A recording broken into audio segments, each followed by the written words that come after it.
Anak laki-laki bersembunyi di hutan bambu untuk mengintip ayahnya mengajarkan ilmu bela diri. Namun dia baru saja mempelajari dua gerakan dasar. Ayahnya langsung menggunakan jurus andalan Zhang. Sekali pukul itu menghancurkan gunung dan batu. Dan anak laki-laki itu hanya melihat sekejap, langsung mengingat inti gerakan jurus. Baru mulai berlatih sudah bisa mengeluarkan energi sejatinya. Dengan satu pukulan, bumi berguncang. Sejak saat itu anak laki-laki itu berlatih siang dan malam. Latihan ini berlangsung selama 13 tahun. Saat ini ilmu dalamnya sudah mendalam. Pukulan ini membuat lonceng perunggu 100 kati bergetar dengan keras. Saat dia berencana untuk memukul lagi, ibunya menemukannya, hingga melihat lonceng yang terkena pukulan dan miring. Ibu baru menyadari bahwa putranya telah diam-diam berlatih jurus Zhang.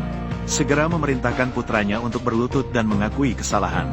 Ternyata pemuda itu adalah anak dari selir keluarga Zhang. Sesuai aturan keluarga, dia tidak boleh berlatih bela diri.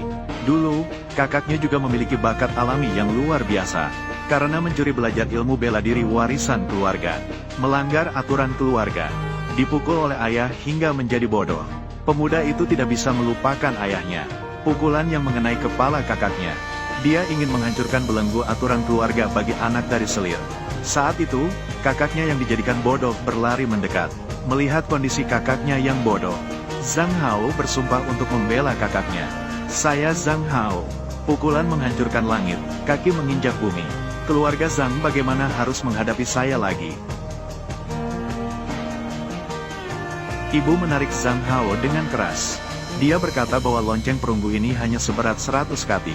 Ayah Zhang Hao sudah bisa memecahkan lonceng dengan satu pukulan saat berusia 12 tahun. Berlatih ilmu bela diri tanpa sumber daya langit dan bumi sulit seperti mendaki langit. Dia tidak bisa mengalahkan keluarga Zhang. Tanpa diduga, setelah Zhang Hao pergi, lonceng perunggu itu retak sedikit demi sedikit. Lonceng perunggu ini juga bukan seberat 100 kati. Di belakang rumput liar tertulis 1 juta kati. Zhang Hao baru saja bertemu dengan kekasih masa kecilnya Anran. Anak dari istri sah, Zhang Long, segera menyadari tindakan mereka yang mesra. Terus-menerus mencemooh Zhang Hao. Zhang Hao dengan keras menahan amarahnya. Ingin pergi bersama Anran. Namun Zhang Long menghalanginya lagi. Dia berkata bahwa dia adalah anak dari istri sah. Sesuai dengan aturan keluarga, Zhang Hao harus memberi hormat padanya. Zhang Hao ingin menyerang tetapi dihalangi oleh Anran. Dia menyadari bahwa jika dia menunjukkan kemampuannya, itu akan membahayakan Anran. Dia hanya bisa berdiam diri dan membungkuk memberi hormat. Namun Zhang Long mengeluarkan kata-kata kotor dan menghina Anran. Dia bahkan mengancam bahwa Anran pada akhirnya akan menjadi istrinya. Melihat Anran dihina, Zhang Hao tidak bisa lagi menahan diri. Namun pada saat dia hendak memukul, dia teringat bahwa dia tidak boleh membahayakan ibunya. Dia menarik kembali 90% kekuatannya dan terpaksa mundur oleh Zhang Long. Ternyata hanya ada kekuatan segitu. Bahkan tidak layak untuk menggaruk saya. Sebuah ran. Sekarang kamu tahu betapa tidak bergunanya dia, kan? Zhang Long, apa yang kamu banggakan? Sudah berlatih sejak kecil. Dan keluargamu menyediakan berbagai sumber daya berharga. Namun pada usia 23 tahun, baru saja bisa menjadi seorang ahli tingkat menengah. Seandainya kakak Wu seperti kamu, tidak, meskipun hanya memiliki setengah sumber daya, dia pasti lebih hebat darimu. Zhang Long marah, memerintahkan untuk mengirim Zhang Hao ke aula penegakan hukum. Dengan tuduhan anak dari selir tidak menghormati anak dari istri sah. Jika hukum keluarga dipanggil, Zhang Hao pasti akan dihukum berat. Kakak laki-laki Zhang Hao, Haoer, Haoer. Ibu, kenapa kamu datang? Ibu, jika tidak datang lagi, masih belum tahu seberapa besar masalah yang akan kamu timbulkan. Ibu meminta kepada Zhang Long, mengatakan bahwa Haoer selama bertahun-tahun bekerja keras untuk keluarga Zhang. Selalu bersikap patuh, dia tidak berniat menghina anak dari istri sah. Memohon kepada Zhang Long untuk tidak menggunakan hukum keluarga. Bahwa Zhang Hao pulang dan pasti akan diawasi dengan ketat. Namun Zhang Long tidak akan membiarkan mereka pergi. Tidak menghormati anak dari istri sah melanggar aturan keluarga. Zhang Long pasti akan menghancurkan Zhang Hao. Ibu melindungi Zhang Hao dan menahan pukulan. Ibu, aku sedang bertarung denganmu. Haoer, harus bisa menahan diri. Ibu berlutut memohon, dia tidak mendidik anaknya dengan baik. Harus menghukum Zhang Hao, Zhang Long memerintahkan orang untuk menjauhkan Zhang Hao. Haoer ingat kata-kata ibu. Kakak masih menunggu kamu kembali di rumah.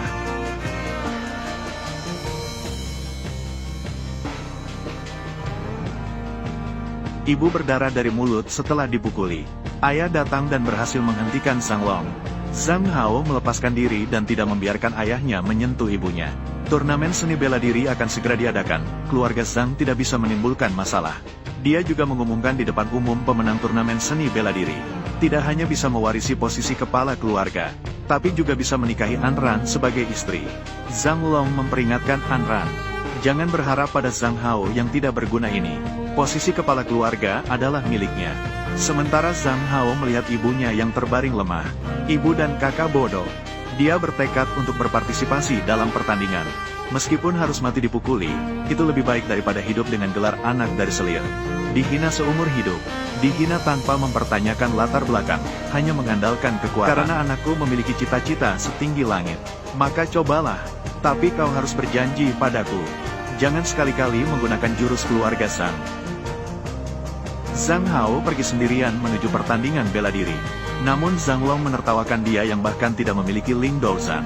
Hanya dengan menghancurkan lonceng perunggu 100 kati, mencapai tingkat ahli kelas 3 untuk mendapatkan Ling Douzhan. Namun, tak disangka, kakaknya yang bodoh membersihkan semak-semak. Ibu menemukan ini bukan lonceng perunggu 100 kati. Ternyata bukan berat 100 kati, tapi 1 juta kati. HOR, bukan tubuh dewa bela diri. Tidak dapat digoyahkan oleh lonceng besar seberat 1 juta. Anakku adalah dewa bela diri. Anakku Hao adalah dewa bela diri.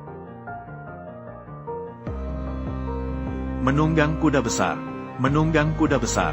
Ibu mengejar kakaknya menuju pertandingan bela diri. Sementara mereka baru saja pergi, lonceng yang dipukul oleh Zhang Hao terpecah menjadi serpihan.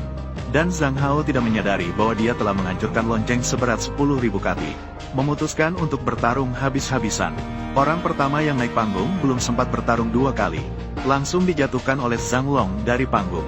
Zhang Long yang memecahkan lonceng perunggu 100 kati sudah berada di tingkat ahli kelas 2. Tidak ada murid dalam keluarga yang dapat mengalahkan. Dalam pertandingan selanjutnya, Zhang Long mengalahkan beberapa ahli berturut-turut. Melihat hal ini, tidak ada yang berani untuk naik panggung dan menantang. Sementara Zhang Hao tidak tahu bahwa dia telah memecahkan lonceng perunggu 10.000 kati. Tidak menyadari kekuatannya sendiri. Juga tidak berani secara sembarangan naik panggung. Namun Zhang Long terus-menerus melontarkan provokasi. Zhang Hao, ayo, datanglah dan tantang aku. Pas sekali agar kekasihmu melihat seberapa besar kemampuanmu. Aku akan menghitung sampai 3. Jika tidak ada yang naik ke panggung, maka itu berarti aku Zhang Long yang menang. Malam ini aku akan menjalani malam pernikahanku dengan An Ran. Kakak Wu.